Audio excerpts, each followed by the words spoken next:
Paper number 4 semester 6 आपण सुरुवात केली होती, मध्ये थोडासा गॅप पडला.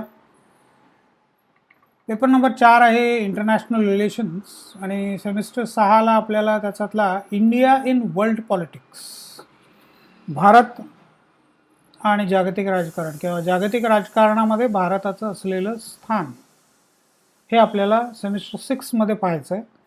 आपण सिलेबसची सुरुवात केली होती. पहिलं मॉड्यूल पाहिलं, त्याच्यामध्ये जो एकमेव या पेपरमधला सैद्धांतिक भाग आहे फॉरेन पॉलिसी अँड डिप्लोमसी, म्हणजे परराष्ट्र धोरण आणि राजनय, या दोन संकल्पना आपण पहिल्यांदा पाहिल्या.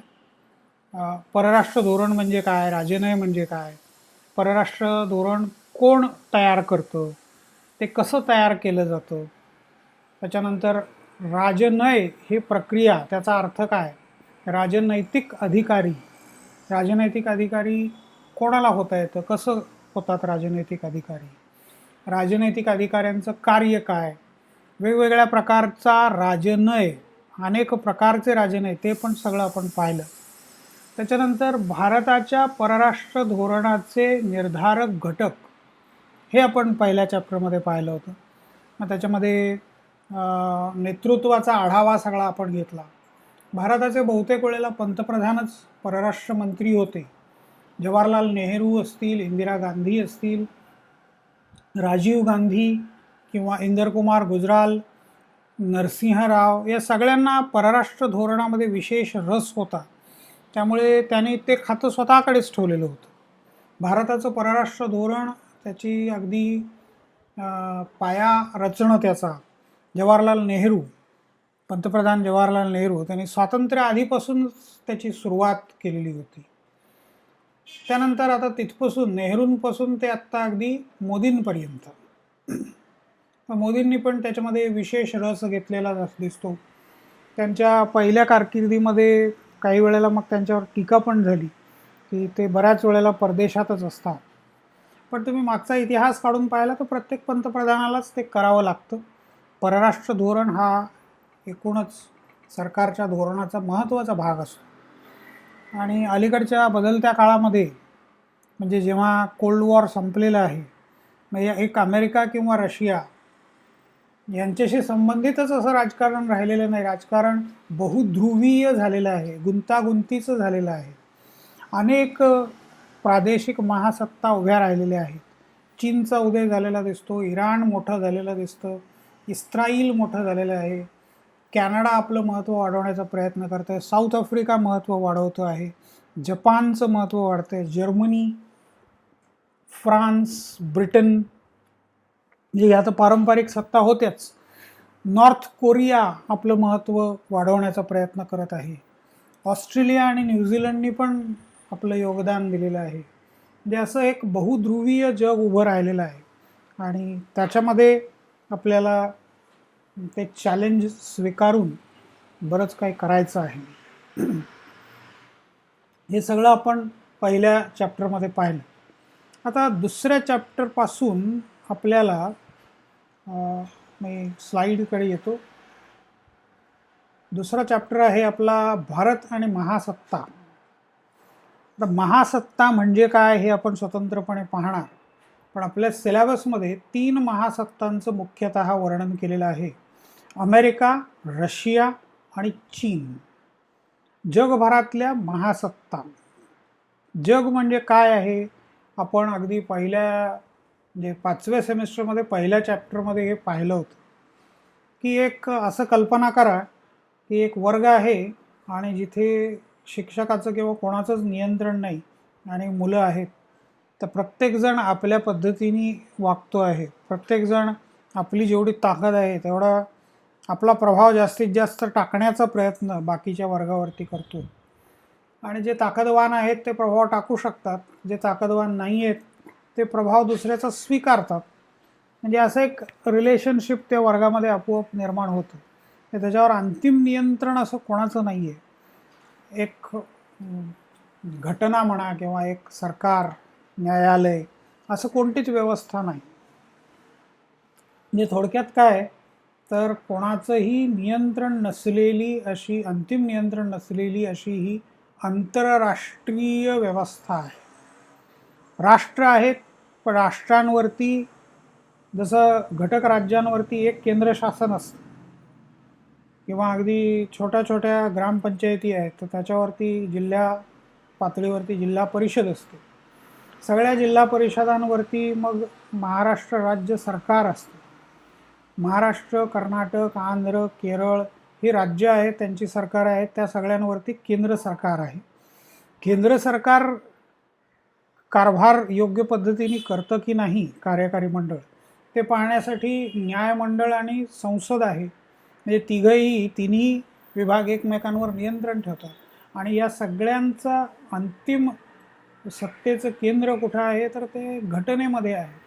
घटनेमध्ये सगळं नोंदवलेलं आहे आणि दर 5 वर्षांनी निवडणुका होतात. हे सगळी एक व्यवस्था आहे.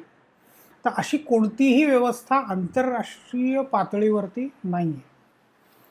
म्हणजे एक घटना नाही, एक सरकार नाही, एक लष्कर नाही, एक कायदा नाही.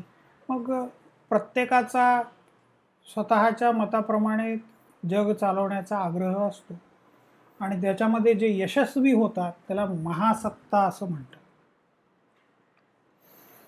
मग अनेक प्रकार आहेत त्याच्यामध्ये. शेजारी राष्ट्र आहेत, शेजारी राष्ट्रांची मैत्री, 2 राष्ट्रांमधल्या मैत्री, 3 राष्ट्रांमधले करार, 4 राष्ट्रांमधले करार, प्रादेशिक करार. मग दक्षिण अमेरिका असेल, उत्तर अमेरिका असेल किंवा पूर्व युरोप असेल, पश्चिम युरोप असेल, उत्तर युरोप असेल, दक्षिण युरोप असेल, उत्तर अमेरिका, उत्तर आफ्रिका किंवा मध्य आफ्रिका, दक्षिण आफ्रिका किंवा आशियामध्ये परत मग आसियान असेल, सार्क असेल, वेगवेगळे देश, त्यांचे रिलेशनशिप. तर हे सगळं जगभर चालू आहे आणि प्रत्येक राष्ट्र आपलं हित साध्य करण्याचा प्रयत्न अनेक मार्गांनी करत राहतो. मग कधी लष्करी तंत्रज्ञान मिळवून, कधी व्यापाराचे कॉन्ट्रॅक्ट्स मिळवून, कधी मैत्री वाढवून, कधी मोठ्या करारात सामील होऊन. त्याच्यानंतर world trade organization, world bank, international monetary fund, united nations अशा आंतरराष्ट्रीय संघटना आहेत की ज्याच्यामध्ये बहुतेक सगळी राष्ट्र सामील आहेत. तर त्यासुद्धा नियम करत राहतात. त्या नियमांना सगळीकडेच तेवढं त्याचं पालन केलं जातं अशातला भाग नाही. हा सगळा जो गुंतागुंतीचा कारभार आहे तो आपल्याला त्यातल्या त्यात थोडक्यात त्याचा आढावा घ्यायचा आहे. त्या आढाव्यामधला पहिला भाग आहे भारत आणि महासत्ता. अमेरिका, रशिया आणि चीन या 3 महासत्तांशी भारताशी असलेले संबंध आपल्याला पाहायचे आहे. मॉड्यूल नंबर 2 म्हणजे हा दुसरा पाठ आहे आपला. एकूण या सेमिस्टरमध्ये तसं पाहायला गेलं तर जवळपास सगळ्याच देशांशी आपला संबंध येणार आहे, परंतु स्पेसिफिकली ज्यांची नावं नोंदवलेली आहेत असे 21 देश आहेत. आता ते कोणकोणते 21 देश आहेत तर त्याच्यामध्ये 8 सार्कचे देश आहेत. म्हणजे भारत, पाकिस्तान, अफगाणिस्तान हे अर्थात अलीकडे सार्कमध्ये सामील झालं. सार्कची स्थापना झाली त्यावेळेला पहिल्यांदा केवळ 7च राष्ट्र होते. तर भारत, पाकिस्तान, अफगाणिस्तान हे 3 देश. त्याच्यानंतर नेपाळ 4था, भूतान 5वा, बांगलादेश 6वा, श्रीलंका 7वा देश आहे आणि हे जे बेटांची माळ तुम्हाला दिसते आहे ते 8वा देश मालदीव्स.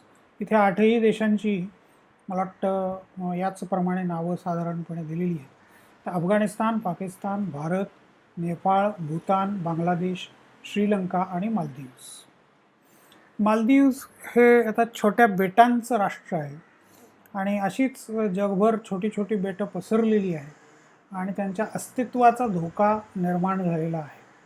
मालदीव्सचं सुद्धा फार काही चांगलं भवितव्य आहे अशातला भाग नाही, पण सध्या तरी ते एक सार्वभौम राष्ट्र आहे, पर्यटन स्थळ आहे.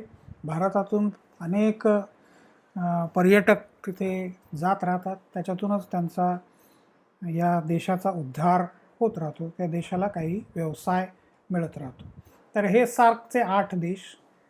यापैकी पुन्हा पाकिस्तान आणि बांगलादेश या दोघांचा स्वतंत्र अभ्यास आपल्याला पुन्हा आणखीन करायचाच आहे. त्याच्यानंतर आसियानचे 10 देश. आसियानची सुरुवात ही अगदी म्हणजे association of south east Asian nations असं त्याचं लॉंग फॉर्म आहे. साऊथ ईस्ट दक्षिण पूर्व. तर त्याची सुरुवात होते आपल्या बाजूला हा इंडिया, भारत, हा बांगलादेश, याच्या बाजूला असलेला हा म्यानमार म्हणजेच ब्रह्मदेश, ऑंग सॅन सू की यांचा देश. आत्ता लष्करी राजवट आणि क्रांती आणि मग ऑंग सॅन सू कीनी $6 लाख आणि काही सोनं पळवलं वगैरे आरोप झाले. सगळी चर्चा आत्ता चालू आहे. तोच हा म्यानमार म्हणजे ब्रह्मदेश किंवा Burma. Myanmar, Laos, Thailand, Cambodia, Vietnam हे 5 देश हे मुख्य भूमीवरचे देश आहेत. त्याच्यानंतर बाकीचे सगळे जे देश आहेत ज्यांचा आसियानमध्ये समावेश होतो ते समुद्रातले आहेत, बेटांवरचे आहेत. Philippines, Brunei, Malaysia, Singapore, Indonesia. 1, 2, 3, 4 आणि हे 5. तर 5 अधिक 5 10 देश म्हणजे आसियानचे 10 देश आहेत. तुमचा आता ऑब्जेक्टिव्ह टेस्ट्स तुमच्या आहेत त्याच्यामुळे याच्याकडे जरा जास्त लक्ष द्या. आता या सगळ्यांच्या राजधान्या याच्याविषयी पण प्रश्न विचारले जाऊ शकतात. तर 10 अधिक 8 18 अधिक ह्या 3 अमेरिका, रशिया आणि चायना म्हणजे एकूण 21 देशांचा अभ्यास तुम्हाला अपेक्षित आहे. आणि त्याच्यानंतर एक मुद्दाम नोंदवण्यासारखा भाग असा की इंडिया अँड युनायटेड नेशन्स असा एक चॅप्टर आहे. युनायटेड नेशन्सचे सदस्य जर तुम्ही पाहिले तर 193 सदस्य आहेत.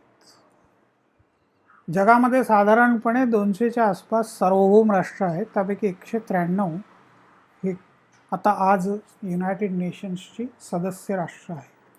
UN.org ही साईट तुम्ही पहा.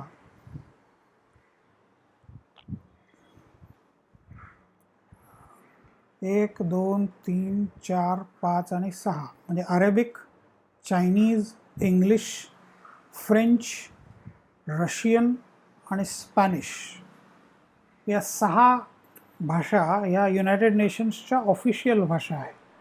तर 6 भाषांमध्ये युनायटेड नेशन्सची वेबसाईट आहे.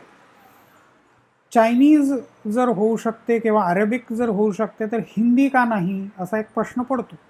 तर हिंदीसाठी प्रयत्न पण बरेच झालेले आहेत परंतु आर्थिकदृष्ट्या ते खूप महागडी गोष्ट आहे. ती म्हणजे विनाकारण एखाद्या सिम्बॉलिक आनंदासाठी एवढे पैसे घालवणं हे तसं फारसं संयुक्तिक वाटत नाही. त्याच्यामुळे जर हिंदी करायचं असेल तर तुम्हाला दरवर्षी युनायटेड नेशन्सला काही पैसे द्यावे लागतील कारण त्याचा ट्रान्सलेशनचा तो मोठा खर्च आहे. त्यामुळे भारताने त्याच्यामध्ये मग फारसा काही इंटरेस्ट दाखवलेला दिसत नाही. सुषमा स्वराज या आपल्या परराष्ट्रमंत्री होत्या त्यावेळेला त्यांनी बरेच प्रयत्न केले पण आज तसं काही होताना फारसं दिसत नाही. तर आपल्याला या कोणत्याही भाषा कळणार नाहीत त्याच्यामुळे आपण इंग्लिश साईटवरती जाणार आहोत. United nations English about the UN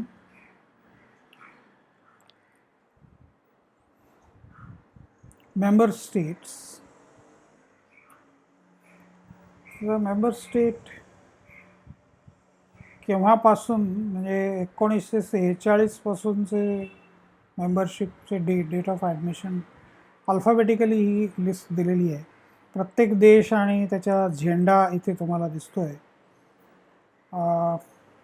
about मेंबरशिपमध्ये आणखीन माहिती तुम्हाला मिळू शकेल आणि एक्झॅक्ट किती देश आहेत तेही तुम्हाला इथे दिसेल. बरेच बारकावे याच्यामध्ये दिलेले आहेत. ते बारकावे आता तुम्हाला पाहणं गरजेचं आहे कारण तुमची ऑब्जेक्टिव्ह टेस्ट असू शकते. ओरिजिनल 51 मेंबर्स होते म्हणजे ओरिजिनल मेंबर्स किती होते असा एक सरळ सरळ ऑब्जेक्टिव्ह प्रश्न येऊ शकतो. त्याच्यानंतर 46 साली 55 झाले. आता हे काही पाठांतर करत बसण्याची गरज नाही, पण निदान एवढं तरी लक्षात ठेवा की ओरिजिनल मेंबर्स किती होते ते 51, आणि त्याच्यामध्ये भारताचा पण समावेश आहे हेही लक्षात घ्या. कारण ब्रिटननी भारताचा एक, इथे तुम्हाला दिसेल इंडिया, तर ब्रिटनच्या नियंत्रणाखाली जरी आपण असलो तरी एक स्वतंत्र देश म्हणून नोंद करून, कारण तोपर्यंत स्वातंत्र्य द्यायचं हे जवळपास निश्चित झालेलं होतं. आपल्या घटना बनवण्याची तयारीसुद्धा झालेली होती. त्याच्यामुळे भारताला मेंबरशिप वेगळी दिलेली आहे. आणि आज तुम्हाला दिसेल की युनायटेड नेशन्सचे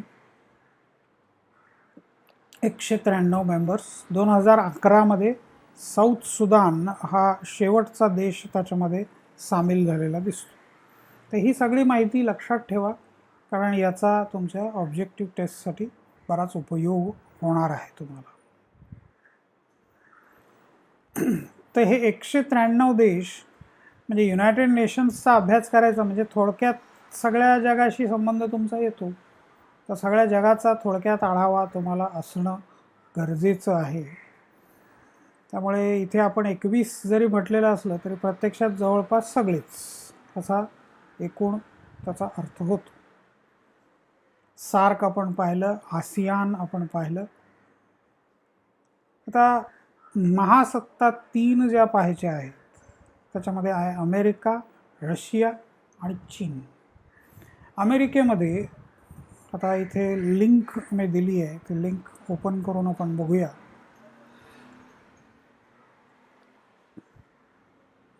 तर अमेरिका याच्याविषयी मी बऱ्याच वेळेला तुम्हाला सांगितलं आहे, याच्याविषयीचा एक व्हिडिओ पण केलेला होता.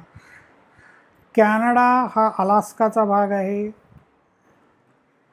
United states of America, Mexico हा सगळा मध्य अमेरिका, आणि ह्या सगळा दक्षिण अमेरिका. तर हे सगळी अमेरिका हा सगळा खंड आहे. हा उत्तर अमेरिकेचा भाग आहे, हा मध्य अमेरिकेचा भाग आहे, हे कॅरेबियन आयलंड्स आहे, आणि ही दक्षिण अमेरिका आहे. याच्यामध्ये ब्राझील असेल, चिली आहे, अर्जेंटिना आहे, बोलिव्हिया आहे. असे हे साधारणपणे 12 देश आहेत.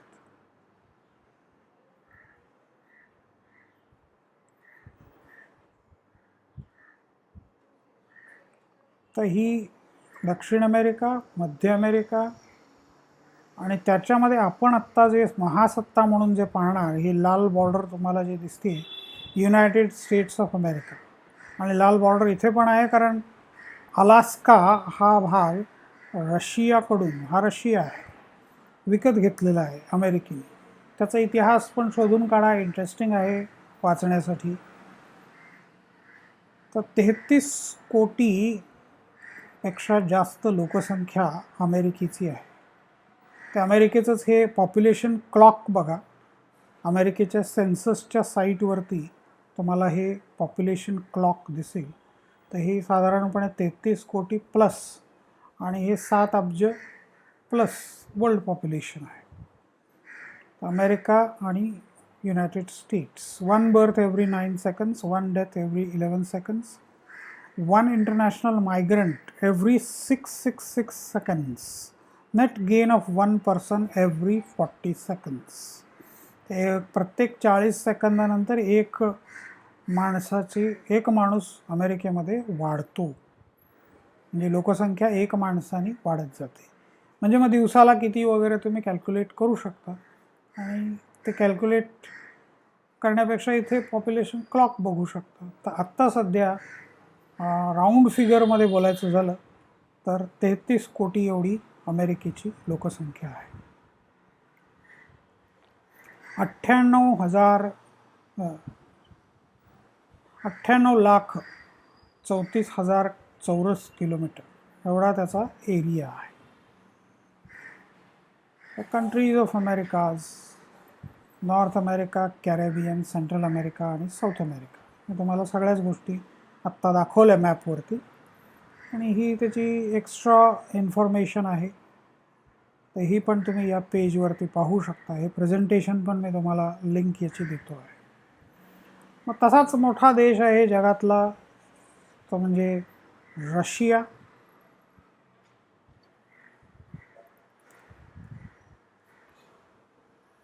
जसा USSR होतं त्याचा आता रशिया. USSR हा जवळपास म्हणजे भारताच्या सीमेपर्यंत उझबेकिस्तान, तुर्कमेनिस्तान, किर्गिझिस्तान हे सगळं USSR मध्ये येत होतं, किंवा युक्रेन, बेलारूस आणि रोमानिया, पोलंड वगैरे, किंवा ईस्ट जर्मनीसुद्धा. आता तो एकत्रीकरण झालं त्याचं. तर हे सगळे कम्युनिस्ट राजवटी होते. म्हणजे एवढा सगळा जो प्रदेश आहे तो USSRचा होता. मग त्यातला आता 15 रिपब्लिक्स वजा झाले आणि रशिया हे एकमेव आता देश आहे. पण तरीसुद्धा तुम्हाला दिसेल की जगामध्ये सगळ्यात मोठा देश आहे.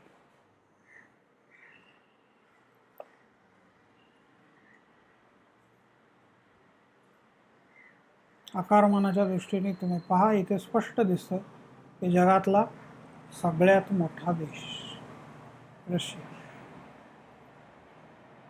आणि त्याच्यानंतर चीनचा साधारणपणे आकारमान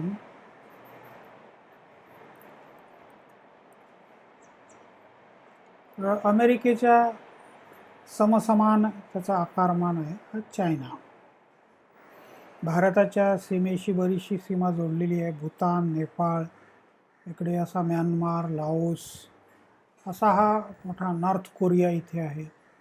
इकडे मंगोलिया आहे आणि किर्गिझिस्तान, ताजिकिस्तान. म्हणजे प्रचंड मोठा देश चीन आकाराने.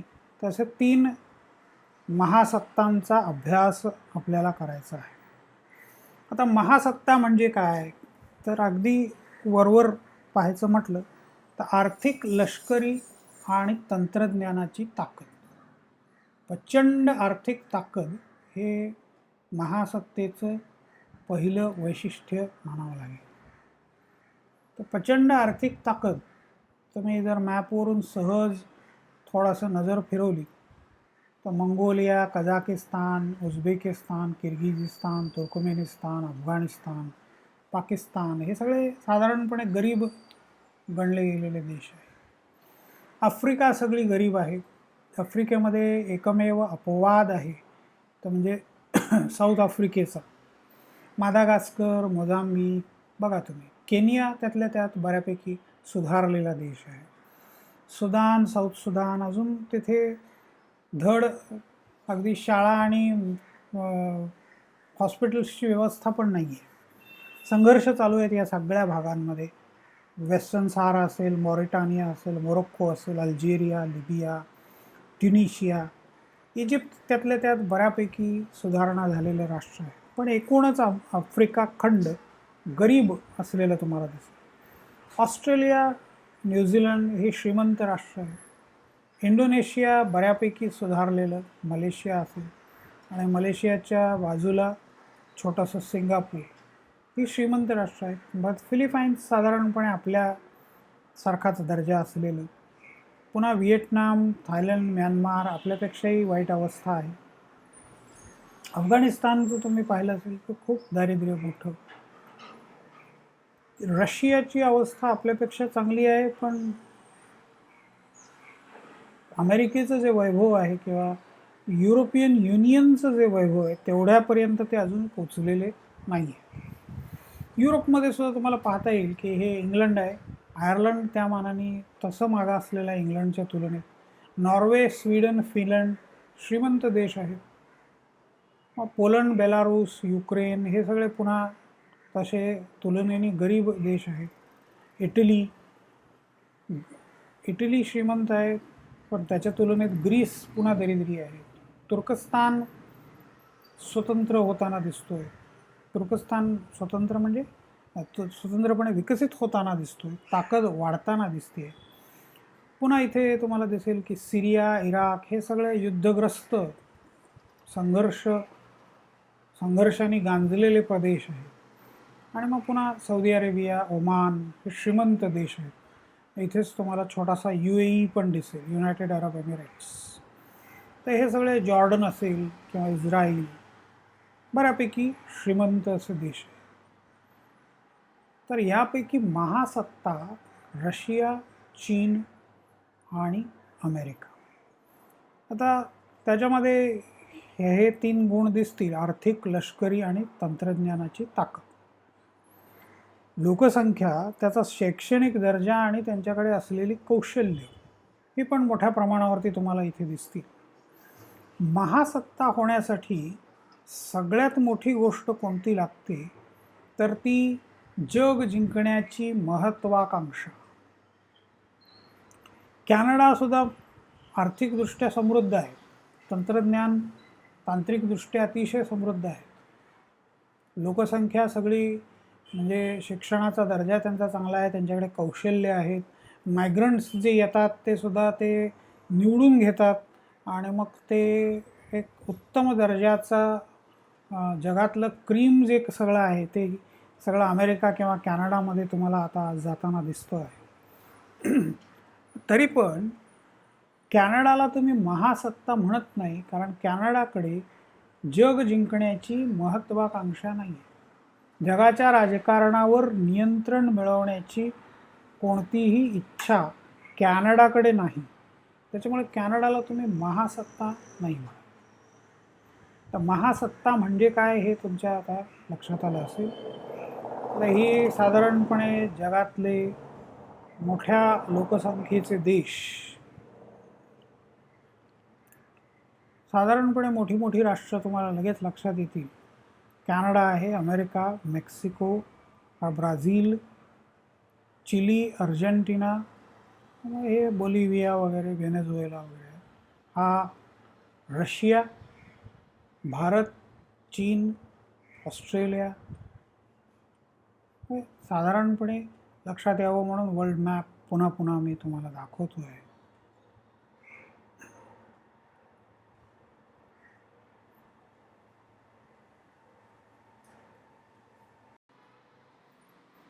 भारत, अमेरिका, चीन आणि रशिया अशी काही तुलनात्मक आकडेवारी आपण पाहूया. लोकसंख्या आणि क्षेत्र याच्याशिवाय आता अधिक पण काही देशांची माहिती इथे आहे. आणि मग हे कॉलम्स केलेले आहेत. पॉप्युलेशन आहे, एरिया आहे, जी डी पी आहे, एच डी आहे, imports, exports, military spending, major religion, गव्हर्मेंटचा फॉर्म. तर तुम्ही कंपॅरेटिव्ह चार्ट तुम्हाला हवा तसा बनवू शकता. मी एक उदाहरण म्हणून तुम्हाला इथे काही कॉलम्स तयार करून दाखवले आहेत. पर्टिक्युलरली आपल्याला जर एरिया पाहायचा असेल या सगळ्या देशांचा, आणि मग त्याच्यात बरोबर मी पाकिस्तान आणि बांगलादेश पण घेतलेलं आहे. एरियाचे मॅप ग्राफ तुम्ही जर केले तर ते आणखीन क्लिअर कट दिसतील.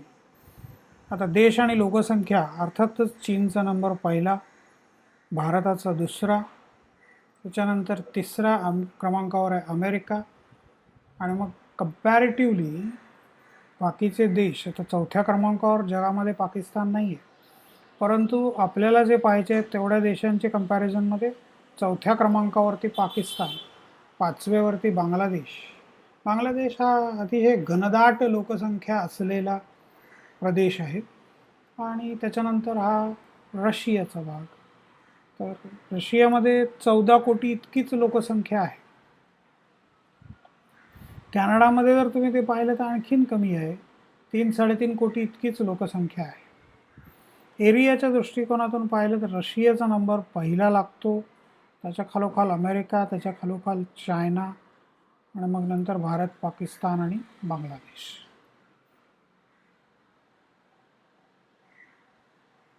ते पुन्हा पॉप्युलेशन वाईज आणि चार्ट. आता हे चार्ट्स बनवायचे कसे ह्याचं एक सिंपल उदाहरण मी तुम्हाला इथे दाखवतो.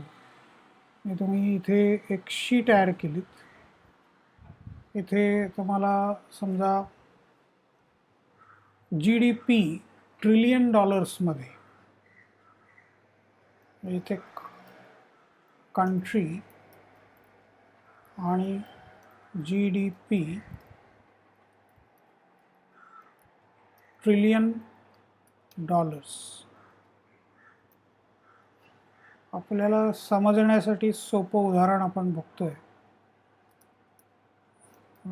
USA चायना,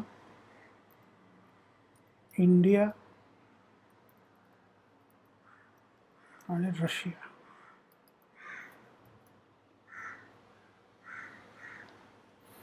USA साधारणपणे $20 ट्रिलियन, चीन आहे $12 ट्रिलियन, भारत आहे साधारणपणे $2 ट्रिलियन, 5 ट्रिलियनपर्यंत जाण्याचं आपलं लक्ष्य आहे.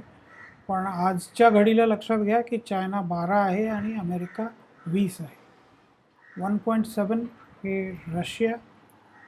परंतु रशिया महासत्ता आहे त्याचं कारण त्यांच्याकडे असलेले तेल साठे, त्यांचं लष्करी ताकद, लष्करी तंत्रज्ञानामध्ये त्यांनी घेतलेली आघाडी आणि जग जिंकण्याची त्यांची असलेली महत्त्वाकांक्षा. तर इथे तुम्ही हे सगळं सिलेक्ट केलं. इन्सर्ट चार्ट हे अर्थात गुगल शीट्समध्ये मी करतो आहे. साधारणपणे याच प्रकारे एक्सेलमध्ये तुमच्या कॉम्प्युटरवरती तुम्ही हे करू शकाल. गुगल शीट्स प्रत्येकाकडे असतंच साधारणपणे. गुगल अकाउंट असेल तर गुगल शीट्स तुम्ही ओपन करू शकता आणि ते कुठल्याही कॉम्प्युटरवरून, अगदी जगातल्या कुठल्याही मोबाईलवरून सुद्धा ॲक्सेस करू शकता. चार्ट ऑटोमॅटिकली चार्ट इथे आलेला आहे. आता इथे तुम्हाला जर तो कॉलम चार्ट आहे त्याचा बार चार्ट करायचा असेल तर बार चार्ट करू शकता, किंवा तुम्हाला पाय चार्टमध्ये बघायचं असेल तर ते बघू शकता. पण आपल्याला इथे पाय चार्टपेक्षा उपयोगी आहे ते बार किंवा कॉलम.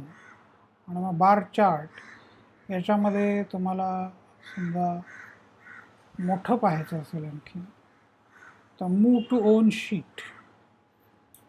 मग इथे शीटला तुम्ही चार्टला नाव देऊ शकता. Rename GDP comparison.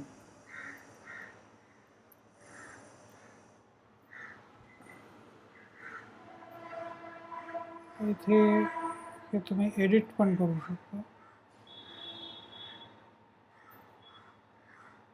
Chart style, series, data labels. Data labels घेतल्याबरोबर तुम्हाला इथे लेबल्स दिसतील. आणखीन बऱ्याच ऑप्शन्स इथे आहेत. एक एक ऑप्शन घेऊन तुम्ही ते करू शकता, चेंजेस तुम्हाला जे हवे आहेत ते. आत्ता आपल्याला पुरेसं इथे झालेलं आहे. अमेरिकेचं $20 ट्रिलियन, $12 ट्रिलियन, $2 ट्रिलियन आणि $1.7 ट्रिलियन ही साधारणपणे स्थिती आहे. तर याच्यावरून तुम्हाला महासत्ता म्हणजे काय याची एक साधारणपणे कल्पना येईल. महासत्ताचा अर्थ लक्षात येण्यासाठी मुद्दाम मी हा चार्ट आणि दोन्ही गोष्टी, चार्ट कसा करायचा तेही तुम्हाला याच्यामध्ये समजलेलं आहे. तुम्ही या प्रकारचे चार्ट्स महाराष्ट्राच्या इलेक्शन संबंधाने पण करू शकता. इलेक्शन डेटा त्याच्या संबंधाने करू शकता. आणि जिथे जिथे म्हणून स्टॅटिस्टिकल इन्फॉर्मेशन आहे ते या चार्ट्सच्या साहाय्याने तुम्ही प्रेझेंटेशन तुमचं अधिक प्रभावी बनवू शकता.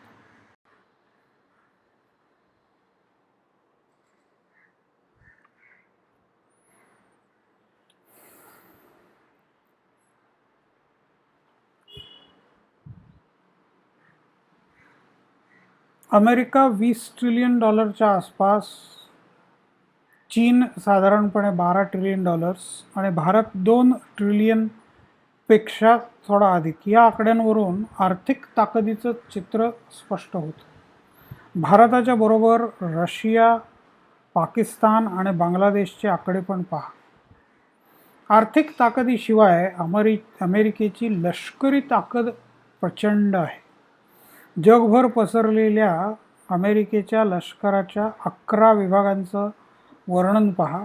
कमांड्स म्हणतात त्याला. आफ्रिका कमांड, सेंट्रल कमांड म्हणजे मध्य पूर्वेकडील देश, European command, Indo Pacific command, northern southern special operations, strategic command. आता यांचं कार्य जगभर चालतं स्ट्रॅटेजिक कमांडचं. ट्रान्सपोर्टेशन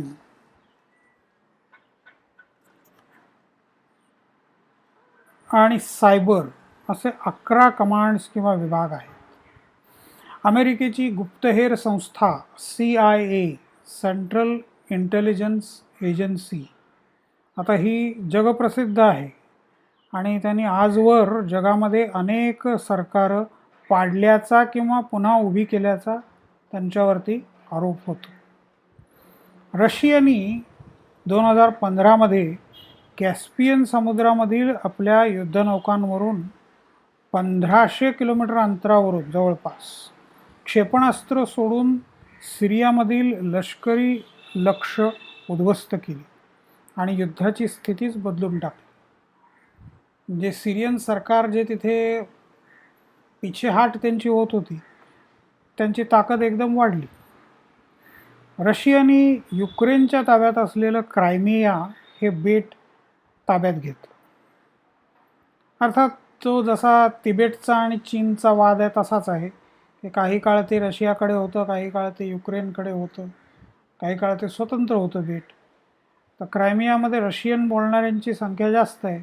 त्याचा आधार घेऊन रशियाने क्रायमिया ताब्यात घेऊन टाकलं. म्हणजे आपण असा फारसा विचारही करत नाही, परंतु रशियाने कृती करून दाखवलेली. युक्रेनबरोबर त्यांचं युद्ध सुरू आहे, जॉर्जियाबरोबर युद्ध झालं, चेचेन्या नावाचा जो प्रदेश होता तिथे उठाव झाला तर तो त्याने यशस्वीरित्या दडपून टाकला.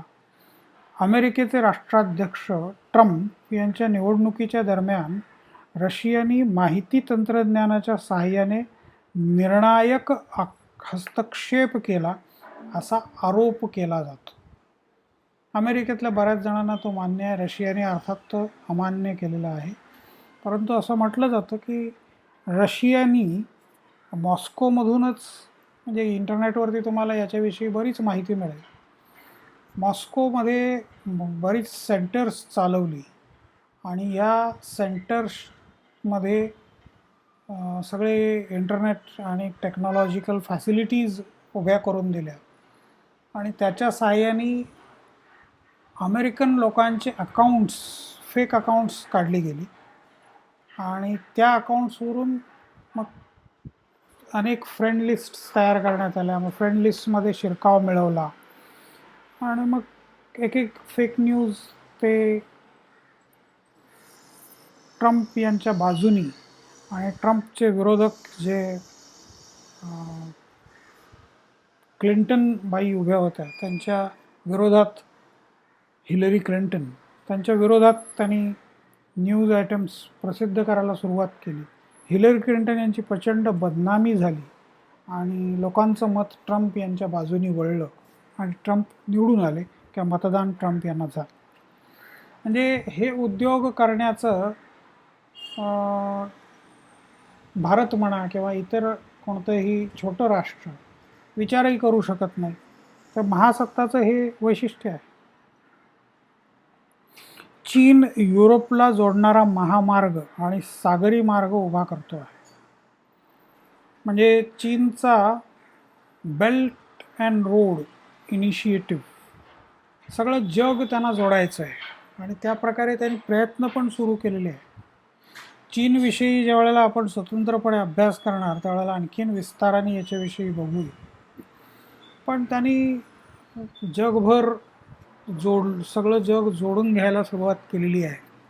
इटलीमधले व्यापारी तक्रारी करताना दिसत आहे की आजही आता थोड्या दिवसांनी इटालियन्स इथे राहणारच नाहीत, सगळे चायनीजच इथे येतील. फ्रान्समध्ये त्यांनी जमिनी घेतलेल्या आहेत, आफ्रिकेमध्ये त्यांनी जमिनी विकत घेतल्या आहेत बऱ्याच ठिकाणी आणि तिथे मोठ्या प्रमाणावरती शेती करायला सुरुवात केलेली आहे. दक्षिण अमेरिकेमध्ये तेल मिळवण्याच्या दृष्टीने बरेच प्रयत्न त्यांनी केले. खुद्द अमेरिकेमध्ये चीनी कंपन्यांचा सुळसुळाट झालेला आहे असा आरोप अमेरिकन्स करतात. मोठ्या मोठ्या कंपन्या विकत घेण्याचा सपाटा त्यांनी लावलेला आहे. अमेरिकेचा आणि हुआवेई नावाचं जी चायनीज कंपनी आहे त्यांचा संघर्ष तुम्ही त्याच्याविषयी बरंच ऐकलं असेल. तर चीननी बऱ्याच मोठ्या प्रमाणावर शिरकाव केलेला आहे. चीननी रशियामध्ये पण शिरकाव केलेला आहे. रशियाचे सायबेरियाकडचे जे भाग आहेत, दुर्गम भाग आहेत, तिथे रस्ते उभे करणं, व्यापारी केंद्र उभी करणं हे काम सुरू केलेलं आहे.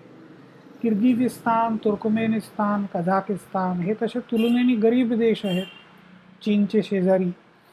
तर त्यांच्यामध्ये शिरकाव करून तिथे अर्थात चीनी कंपन्यांकडूनच कर्ज दिलं जातं त्या सरकारांना, असे आरोप होत आहेत.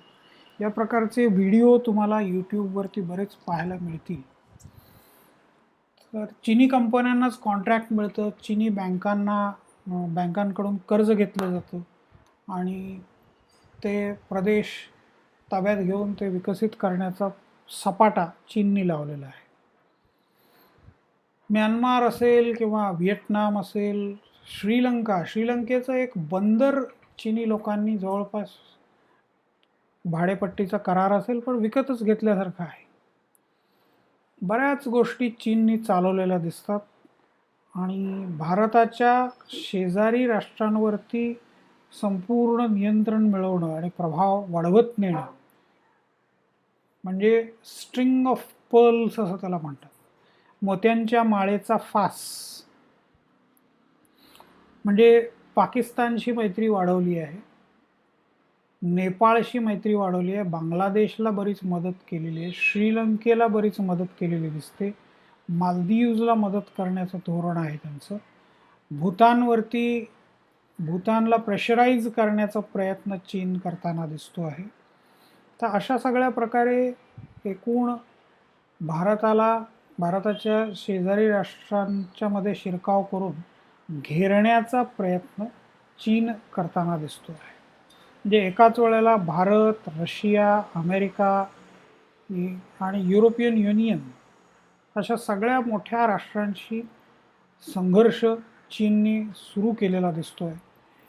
आजूबाजूच्या त्यांच्या प्रदेशामध्ये साऊथ चायना सी जो आहे तिथे पण त्यांनी कृत्रिम बेटं उभी करून लष्करी किंवा नौदलाचे केंद्र तळ उभे करण्याचा प्रयत्न केला आहे. फिलिपाईन्स, व्हिएटनाम हे तसे तुलनेने दुर्बल देश आहेत, तर त्यांच्यावरती जबरदस्ती एक प्रकारची चीनने सुरू केलेली दिसते. तसंच नॉर्थ कोरिया, म्हणजे जगभरातले देश नॉर्थ कोरियापासून लांब राहण्याचा प्रयत्न करतायत किंवा नॉर्थ कोरियामध्ये जी हुकुमशाही राजवट आहे ती संपवण्याची निदान इच्छा तरी सगळे व्यक्त करत आहेत. अमेरिकेने ट्रम्प यांच्या आधी आणि आता नंतरही त्या प्रकारे प्रयत्न पण सुरू केले. पण चीन आणि नॉर्थ कोरियाचे अत्यंत मैत्रीपूर्ण संबंध आहेत आणि नॉर्थ कोरियाच्या राजवटीला चीनचं पहिल्यापासून संरक्षण मिळालेलं दिसतं आणि मग त्यांच्याच मार्गदर्शनाखाली ते आपला मिसाईलचा प्रोग्रॅम चालवताना दिसत आहे. तर चीन अशा प्रकारे, आणि आत्ता जे करोना क्रायसिस झालं त्याच्यामध्ये पण तुम्ही पाहताय की चीनमध्ये त्याची सुरुवात झाली, वुहान प्रांतामध्ये त्याची सुरुवात झाली, पण आता WHO पण परत गोंधळात टाकणारं विधान पण केलेलं आहे. म्हणजे WHOवरती पण चीनचं नियंत्रण आहे असं आता बोललं जातं. WHO सुरुवातीला हे मान्य केलेलं होतं की वुहान प्रांतातूनच चीनच्या करोनाचा प्रादुर्भाव झाला, परंतु आता त्यांनी ते निश्चितपणे सांगता येत नाही असं म्हटलेलं आहे आणि चीनचा याच्यामध्ये काहीही दोष नाही म्हणून चीनला एक प्रकारे सर्टिफाय केलेलं दिसतं. तर वुहान प्रांतामध्ये त्यांनी नियंत्रण मिळवलं आणि त्याच्यानंतर आजपर्यंत पुन्हा चीनमधून काही बातम्या येत नाही आहेत, पण जग सगळं हवालदिल झालेलं आहे, हैराण झालेलं आहे, मोठ्या प्रमाणावर आर्थिक नुकसान झालं आहे, पण चीनला मात्र फायदा झाल्याची आकडेवारी अगदी स्पष्ट दिसते आहे. तर चीनवर या प्रकारचे पण आरोप केले जात आहेत की एक प्रकारे बायोलॉजिकल वॉरफेअर किंवा बायोलॉजिकल वॉर सुरुवात त्याची चीननी या करोनाच्या माध्यमातून केली असं म्हटलं जातं आणि त्यांच्याकडे त्याचं नुकसान झालं नाही किंवा ते खूप नियंत्रणात ठेवू शकले. चीन आणि त्यांचे काही अंतर्गत प्रश्न आहेत तिबेटचा प्रश्न असेल, हाँगकाँगचा प्रश्न असेल किंवा उईघर मुस्लिमांचा प्रश्न असेल, तर पण ते त्यांच्या विशिष्ट पद्धतीने हाताळत आहेत. म्हणजे हाँगकाँगचा गेल्या 1.5-2 वर्षामध्ये बातम्या तुम्ही जर पाहिल्या असतील आणि मागच्या आठवड्यातल्या बातम्या जर पाहिल्या, तर तिथली आता त्याने निवडणुकांची पद्धती पण बदलून टाकलेली आहे आणि हळूहळू तिथली लोकशाही व्यवस्था संपवणं आणि हाँगकाँग पूर्णतः स्वतःच्या ताब्यात घेणं, तिथल्या लोकांचा प्रचंड विरोध होत असला तरी त्याला न जुमानता त्यांनी ते करून दाखवलेलं दिसतं आहे. म्हणजे जिकडे बघाल तिकडे, म्हणजे ऑस्ट्रेलिया न्यूझीलंडला सुद्धा त्यांनी व्यापाराच्या बाबतीमध्ये मागे टाकलं आहे किंवा व्यापाराच्या संदर्भात काही दबाव त्यांच्यावरती आणण्याचा प्रयत्न केला. तर हे चीन सर्वार्थाने महासत्ता होण्याचा प्रयत्न करताना दिसतो आहे. तर पुढच्या तासाला आपण भारत आणि अमेरिका संबंधांना सुरुवात करत आहोत. आज आपण साधारणपणे महासत्ता म्हणजे काय आणि अमेरिकेची, चीनची आणि रशियाची काही वैशिष्ट्य थोडक्यात आपण पाहिली.